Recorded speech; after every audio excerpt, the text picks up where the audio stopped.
Baahubali re release ప్రస్తుతం టాలీవుడ్ లో రీ రిలీజ్ల trend కొనసాగుతోంది. ఈ క్రమంలో బాహుబలి రీ రిలీజ్ ఎప్పుడు ఉంటుందంటూ అభిమానులు ఎంతగానో ఎదురు చూస్తున్నారు.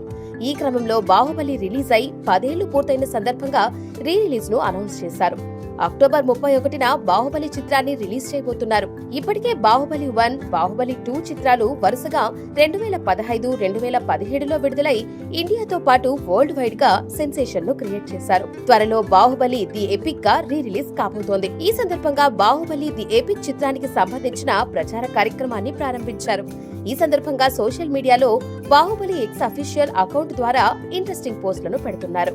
తాజాగా మాత్రం బాహుబలిని కట్టప్ప చంపకపోతే ఏం జరిగేది అంటూ ఆడియన్స్ ను ఎంగేజ్ చేయడానికి ప్రశ్నలు వదిలారు. దీనికి స్వయంగా రానా దగ్గుబాటి స్పందించారు. అతనికి బదులుగా నేనే చంపేసేవాడిని అంటూ రిప్లై ఇవ్వడం ఆసక్తికరంగా మారింది.